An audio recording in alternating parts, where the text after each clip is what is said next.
أعوذ بالله السميع العليم من شر الشيطان اللعين الرجيم. بسم الله الرحمن الرحيم. الحمد لله رب العالمين، فحمدا لمن كان بلا مكون فكون الكون بكلمة كن وقال كن فيكون. هو الحق الذي تنزه عن الحق إذ لا يلحق عليه الحق من أرسل رسول الحق بالحق للحق فكان حقا عن حق لحق بحق فحقق الحقائق حق قدره ومقداره العظيم. ورضي الله عن أس الوسائل ينبوع الرحمة تاج العارفين بحر الحقيقة صاحب الفيض والختم والكتم أبي العباس أحمد التجاني رضي الله عنه. اعلم أن للإنس مشائخ وللجن مشائخ، وأما أحمد التجاني رضي الله تعالى عنه فهو شيخ الكل، إذ ما رفع المصطفى قدما إلا وضع أبو العباس أحمد التجاني قدمه من حيث رفعه المصطفى صلى الله عليه وسلم. ورضي الله عن جميع خلفائه ومقدميه وتلامذته، ورضا خاصة عن خليفته الأكبر وصاحب سره الأشهر مولانا أبي حفص الأبهر وعمر بن سعيد الفوتي الجدوي الحلواري سادس خلفاء الحق وخاتمة المحققين، رضي الله عنه وعن أجدادنا الذين كانوا معه يجاهدون في سبيل الله إلى أن أتاهم اليقين، الذين قيل في حقهم رجال أجابوا شيخنا عندما دعا، أولئك حزب الله أهل الفضائل، وعلاه شبانا كهولا وشرخا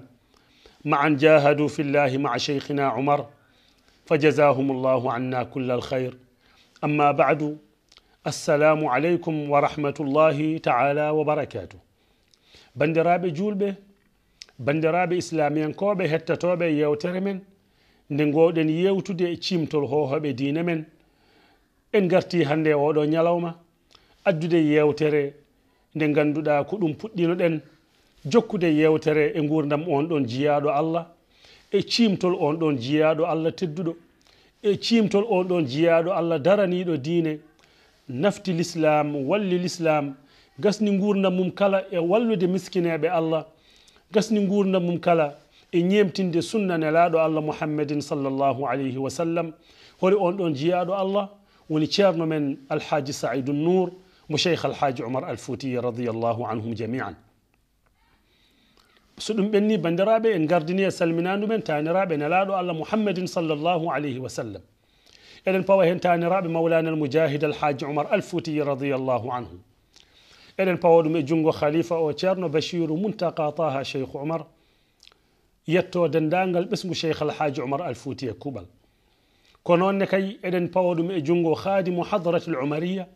ceerno Madana Muntaka Ahmad Muntaka cheikh Oumar. kono ne kay eɗen calmina giɗo men musidɗo men ceerno Muntaka Saïdou Makki Nouru cheikh Oumar. juuri en juurima dendagal ɓesgu cheikh alhaji Oumar Al-Fouti e kuɓal. kono eɗen kertina salminadu men e juurogol men ɓesgu ceerno Bachiru Muntaka Taha. eɗen calmina hono cheikh Oumar mo ceerno Bachiru Muntaka Taha e dendagal miñiraɓe mum. en calmini en juurima mo gonɗo sababu joɗade en ɗo eɗen gadda nde ɗo yewtere hono sohnajo moƴƴo mo ganduɗa kañum woni afo ceerno Bachiru Muntaka Taha. holi on ɗon woni sohna Aminata mo ceerno Bachiru Muntaka Taha. sohna Aminata min calminima, min juurimama, min beltanimama, kadi min duwanimama, min ñaganimama Allah moƴƴere emin ñaago Allah mission mo joguiɗa o, mission mo daraniɗa o, mission mo jahata o nde Allah subhanahu wa ta'ala yantata hen, nde Allah hokkanma hen ko ɓuri towde e jortoma barke annabi o sallallahu alayhi wa sallam. en calmini en juurima dendagal yeɓoɓe en e Jobbo TV international ko ɗo ndewaten juuroɗen dental men Jobbo Adama Aïcha kala kala e kuuɓal e fedde Adama Aïcha ɓe ganduɗa gonɓe France e dendagal wonɓe e dendagal aduna he kala. en calmini fof, en juurima fof, en beltanima fof. eɗen mbiya yo Allah subhanahu wa ta'ala waɗan en jaam, waɗana en sutura barke annabi o sallallahu alayhi wa sallam. bandiraɓe en garino e gurdam mo ganduɗa o en naatirino e konngol ceerno ahmad ibrahima dat ɗo wino cheikh alhaji oumar alfouti awrasta min badikum noura alhuda karaman ma zala yathri bidahrin min dhurriyati awrasta min badikum noura alhuda karaman ma zala yasri bidahrin min dhurriyati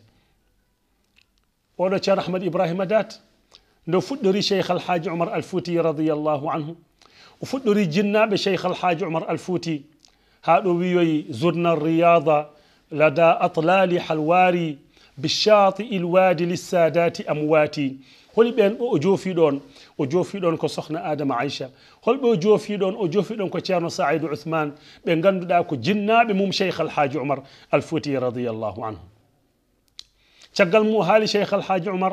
o wi cheikh alhaji oumar ne jahata nde noon awrasta min badikum a rontini caggal ma on dontini caggal mon saabu teddinde cheikh alhaji oumar alfouti o waɗi mukhataba o waɗi ɗum jama o wi awrasta min badikum a lomtini mana caggal mon holko lomtinɗa noural huda annore peewal holko lomtinɗa caggal ma an cheikh alhaji oumar alfouti karaman ko teddugal ma ngal ɗo teddugal e ndeɗo annore peewal ma zala yathri serani ene raɓa bi dahrin keeci ummorade e keeci serani ene raɓa keeci ummorade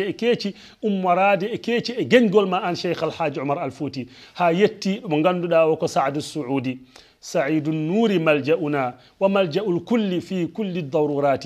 ceerno سعيد النور mo ganduɗa o يا صاحب الوقت مشهودا فضائله قطب الزمان الذي يحوي الكرامات ceerno ahmad ibrahima dat o wi ɓeɗo ɓe dontinɗa a rontini keeci e keeci ɓesgu nurɗuɗo ɓesgu jalbuɗo ɓesgu dariɗo ɓesgu tinniɗo ɓesgu mo ganduɗa ko ñemtinɗo nelaɗo allah sallllahu alayhi wa sallama ɓesgu mo ganduɗa so tawi neɗɗo nani ɓesgu o wiyama oɗo ɓesgu o yalti koye cheikh alhaji oumar alfouti radiallahu anhu jomum wiyata ndaw ko haani jomum wiyata holko saabi ɗum ɗo yalte cheikh alhaji oumar wadde ɓeɗo yaltuɓe cheikh alhaji oumar en ƴetti hen ceerno saidou nour kañum jewtanoɗen yewtere mum wadde oɗo woni mo ganduɗa ya sahibal waqti e hema pandinɗo martaba e martabaji awli waliyaɓe allah biyeteɗo sahibul waqti mashhudan fadailuhu oɗo jiyaɗo allah ceerno saidou nour ene seeda mana fadailuhu mashhudan ene seeda ɓuure ceerno saidou nour radiallahu taala anhu oɗo ceerno saidou nour qutbu zaman alladi yahwi lkaramati kanko woni mo ganduɗa e zaman makko ko qutbu zaman o fandinino martaba biyeteɗo qutbaniyatul uzma o fandini ɗum kanko ceerno saidou nour cheikh oumar alfouti radiallahu anhu wadde oɗo qutbu zaman yahwi lkaramati o fandini ko wiyete karamaji ko wiyete teddale kanko ceerno saidou nour cheikh oumar radiallahu taala anhu yo allah taasi en e barke makko en kaalino e yewtere men holi jinnaɓe makko mbiɗen nene makko ko sohna aicha kami soko en kaalino mana nene makko ɓural ngal jogui e galle mo ummi en kaalino jinnaɗo mum jinnaɗo makko hono sohna rahmatullahi oɗo en mbino ko ɓi mana amiral muminin mo ganduɗa o ko ahmed bello ko ɓi dan ɓi ousmane fodi e dem ɓe ganduɗa ɓe kañum en gaddi diine nanni diine e nder leydi nigéria wadde so en daari oɗo jiyaɗo allah ko bamum cheikh alhaji oumar bamum ceerno saidou nouru cheikh oumar radiallahu anhu mbiɗen wadde oɗo o ummi koye galle mawɗo o ummi koye galle diineyankoɓe ɓe ganduɗa ɓe kam en gaddi diine e nder nigéria ceerno saidou nour en kaali nene makko mbiɗen sohna aicha kami soko mbiɗen noon so tawi ko jinnaɗo makko gorko biyeteɗo mouhammadou nour oɗo wonino lomto amiral muminin ahmadoul kabir ɗo mana jahuna ɗo omo lomtotono oɗo ahmadoul kabir mo ganduɗa ko lamɗo julɓe kono oɗo jinnaɗo mum ceerno saidou nour waqad stushhida fi maraka mana o shahodini kanko oɗo nouru cheikh oumar alfouti radiallahu anhu koye wolde wiyetede wolde guuri ko hen o shahodini kanko oɗo bamum ceerno saidou nour wadde ƴeewen oɗo ceerno saidou nour radiallahu taala anhu mbiɗen jinnaɗo makko shahodini koye ndeɗo wolde mana kono tarikh ina windi mana ko ganduɗa ko jolino hitande 1304 e fergo annabi ina yara ɗon eɗen gandi musibbaji kewɗi gueɗe musɗe kewino ɗo ndiɗo leydi mana ndi ganduɗa ko leydi golle ɓe ganduɗa ɓe ko haay ɓeɗo tubakoɓe gari mbaɗi ɗeɗo golle ɗe ganduɗa ɗo ko golle cofɗe golli ɗum mana e nder ɓeɗo jiyaɓe Allah ɓe ganduɗa ɓe ko fuutankoɓe ɓe ganduɗa ɓe ko julɓe kono so tawi a daari ceerno oɗo Nour Mouhamadou Nour o wirna mana koye ɗo wiyete Kele Kunda ko ɗo woni ɗo o leeli kanko oɗo Mouhamadou Nour mo ganduɗa kañum woni jinnaɗo mum ceerno Saïdou Nour radiyallahu ta'ala anhu kono oɗo Mouhamadou Nour o laatinoma kanko ceerno oɗo Mouhamadou Nour e on saaha jinnaɗo makko nde cahodini kanko ceerno Saïdou Nour o dañani taw ko wiyete duuɓi 6 o wattini kanko ceerno Saïdou Nour ko alyatim sababu nde jinnaɗo makko yalti aduna kono oɗo alyatim ko alyatim mo ganduɗa ko dariɗo alyatim mo ganduɗa Allah walli ɗum o fuɗɗi mana jangde makko kanko ceerno Mouhamadou Nour omo janga alqur'ana mana omo jogui duuɓi pamari e jungo ceerno biyeteɗo Mouhamad Ba Hunanke ɓeɗo ko seranɓe makko jiɗɗen haalde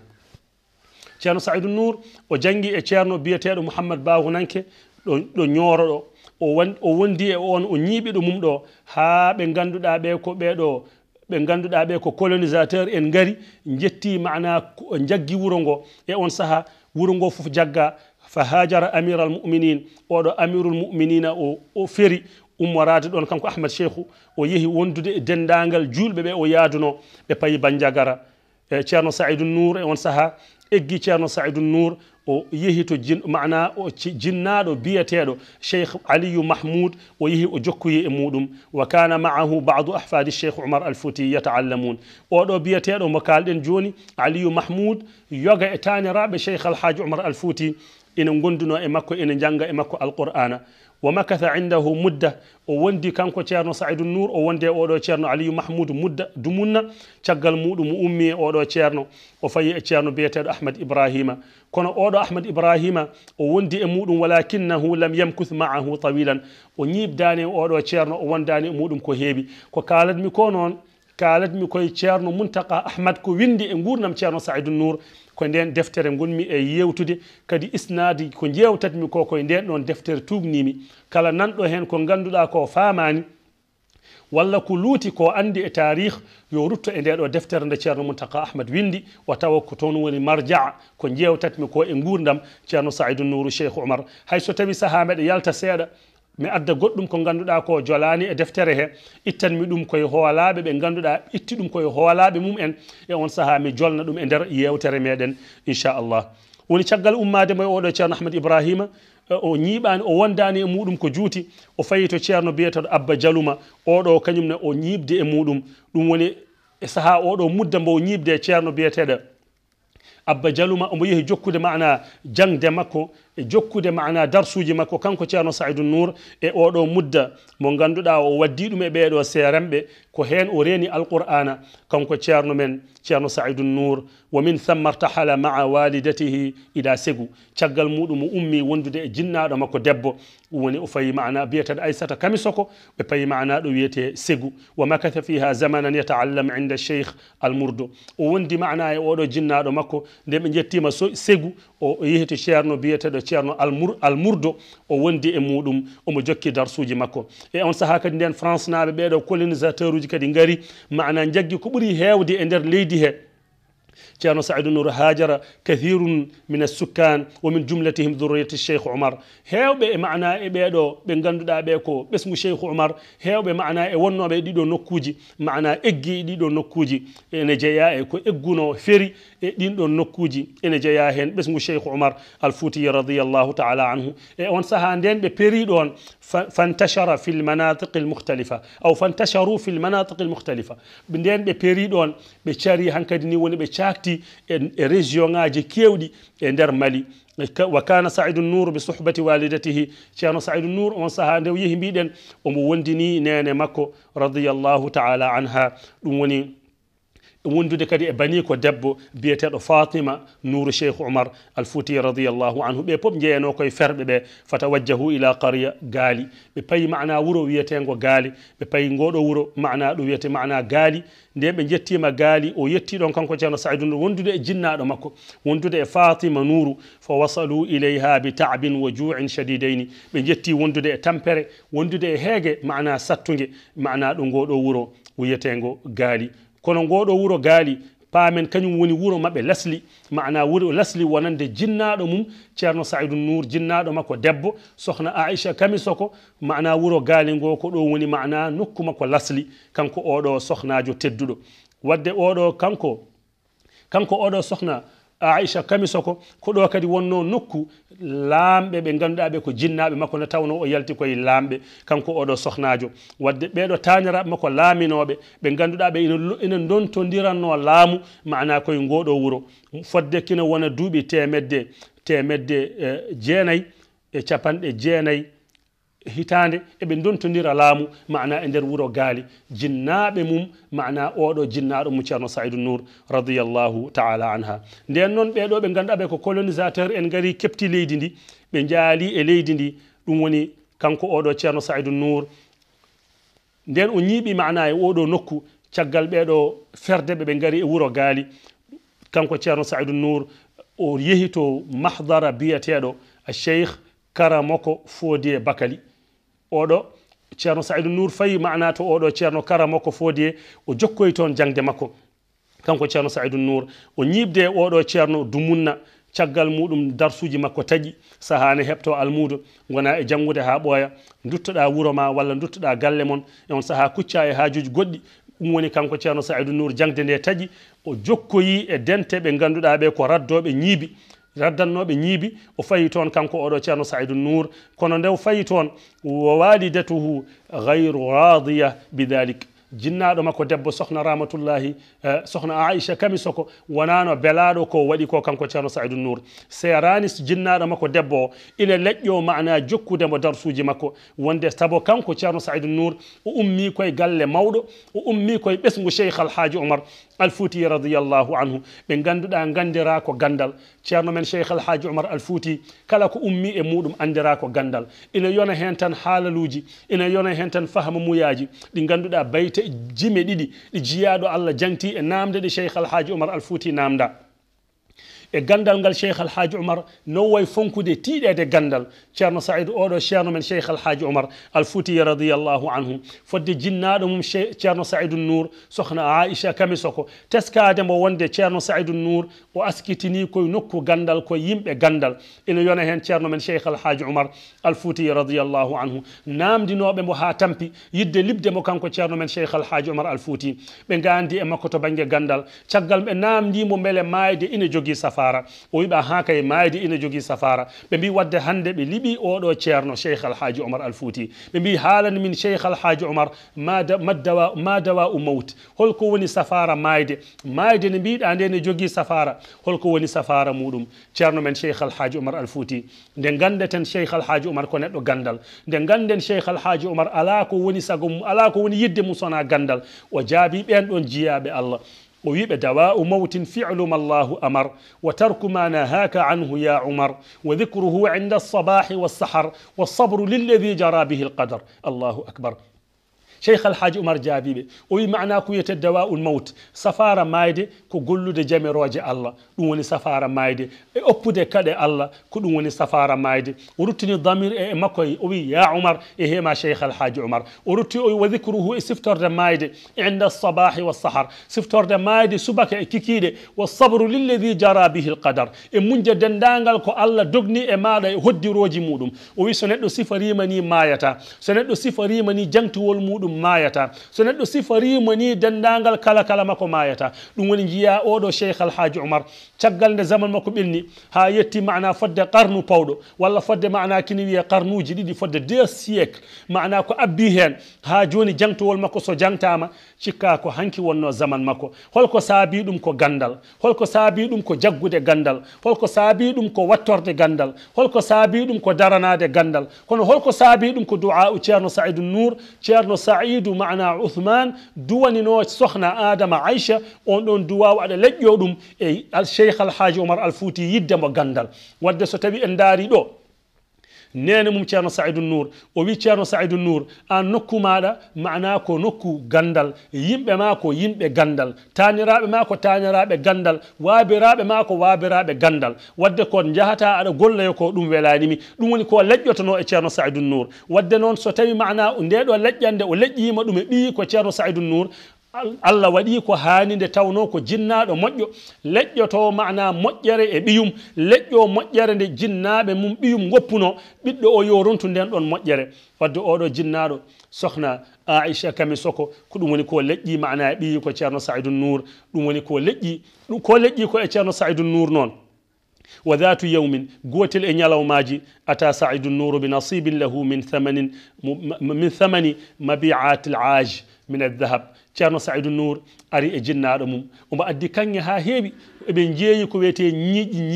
ñiiwa mawba ina raddetno e ladde he ina ronki mana warede kanko ceerno Saidou Nour Allah rewni bargol ban ɗon ñiiwa e jungo makko wadde so tawi wiyama ñiiƴe ñiiwa eɓe jeeyanno ɗum ɓe gossito ɗum e kanŋe ɓe gossiti mana ñiiƴe ha heewi kanko oɗo ceerno Saidou Nour o addi mana kanŋe ha heewi o addani nene makko o wada'ahu amamah o wallini mana kanŋe o fawi ɗum yeeso nene makko o wi nene ƴew oɗo kanŋe mo gaddumi wa qala hada dhahab laki ya ummah e hema nenam ay oɗo kanŋe mo gaddumi oɗo kanŋe fof ko an jeeyi nene makko ɗurni mana kanŋe o nene makko wimo ana la abtaghi minka hada ya waladi min mi ɗaɓɓani e maɗa ɗum ɗo ɗum gaddanɗami e hema ɓinguelam ceerno Saidou Nour e hema ceerno Saidou min de ko gaddanɗami ɗo ko wona ɗum woni ko ɗaɓɓatmi e ma wa innama uridu minka faqat an tuwasila dirasa litusbiha min al ulamai jiɗmi tan min woni muyanam woni ɗaɓɓadam e ma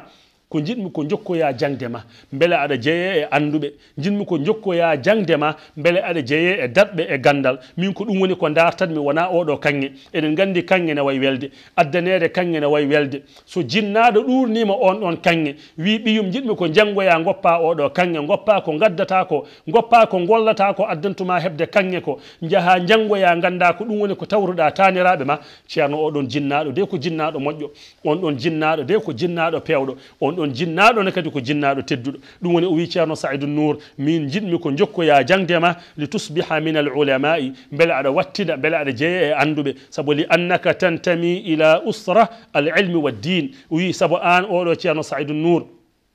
an gaskitintoɗa koye mana ko wiyete galle gandal galle diiniyankoɓe galle gandal koye on galle jaltuɗa koye on ɗon galle gaskitintoɗa wadde ko gaddanɗami ɗo ko mi sohlani ɗum ƴettu kanŋe maɗa naw ɗum woni ceerno Saidou Nour nden o nani ɗiɗo konguɗi ummorade e jinnaɗo makko debbo ceerno Allah subhanahu wa taala waɗanimo moƴƴere waɗanimo sutura mana kanko oɗo ceerno Saidou Nour woni o eggi dartoyde mana gandal inchallah walla o jokki jangde makko so Allah jaaɓi ma en gar jokkudemo gandal e seerenɓe wonɓe nde ummi e ɓeɗo holto rewi kanko ceerno Saidou Nour kono ay ngal ɗo gandal ngal sohnajo tedduɗo jinnaɗo makko sohna Aisha Kami Soko ko haalnimo ko wimo ko ɗum woni ko tabiti ko ɗum woni ko Cheikh Alhaji Oumar andira ko ɗum woni ko saabi kala ɗo garɗa e seedotoɓe kala ɗo garɗa e noddoɓe Cheikh Alhaji Oumar tawa goto e mabɓe kala ina jangti ngal ɗo gandal ina jangti oɗo diine ina yona en hen jiyaɗo Allah biyeteɗo Serigne Babacar Sy qasida makko nurɗuɗo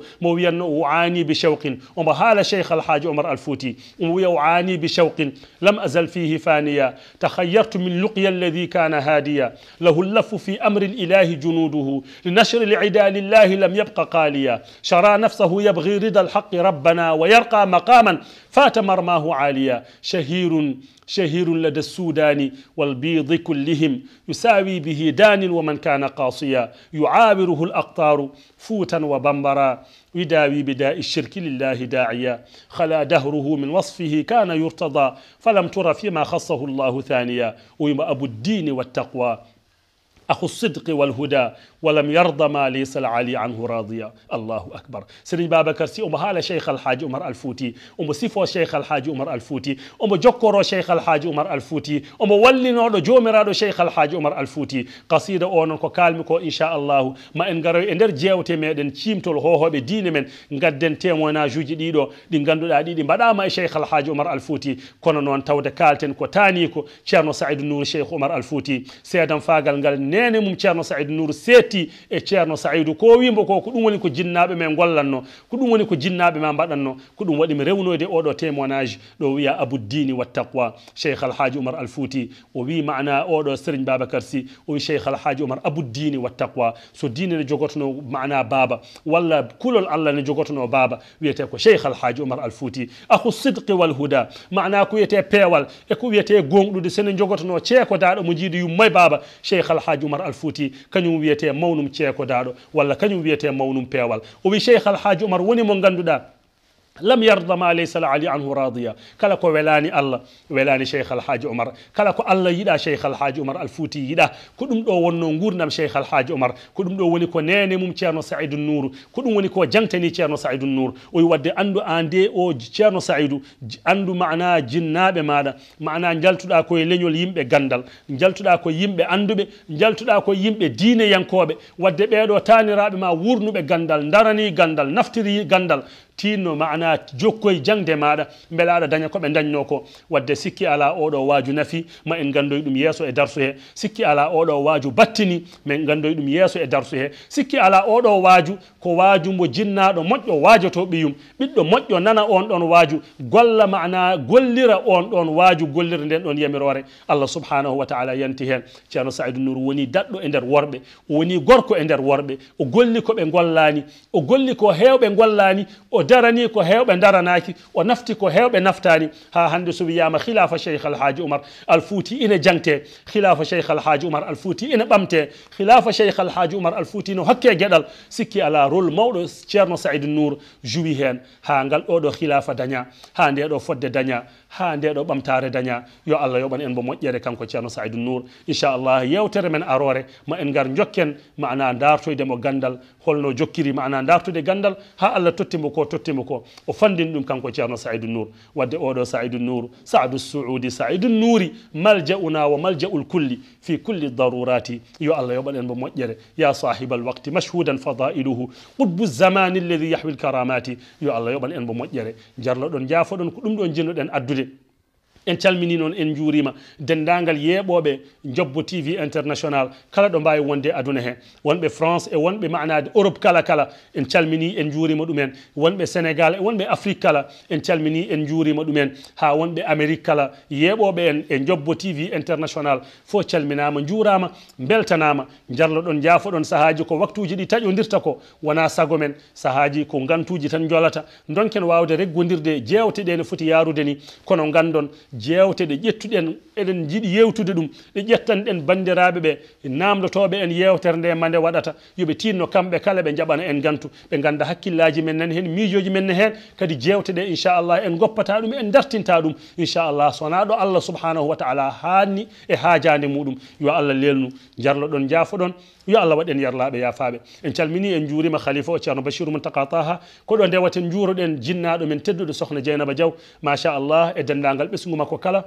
koɗo ndewaten calminen dendagal luganaɓe e kuuɓal e dendagal dakar naɓe e kuuɓal alhamdulillahi أول دعوانا وآخرها والحمد لله من حين إلى حين إن calmini ceerno baydi wondude musidɗo men machallah oumar kamɓe wallodiroɓe ha émission o wawa darade kamɓe kala ɓe calminama ɓe juurama ɓe beltanama jarloɗon jaafoɗon yo Allah waɗen yarlaɓe yafaɓe lakum minni lhubbu wa du'a'u dawman assalamu aleykum wa rahmatullahi ta'ala wa barakatuh.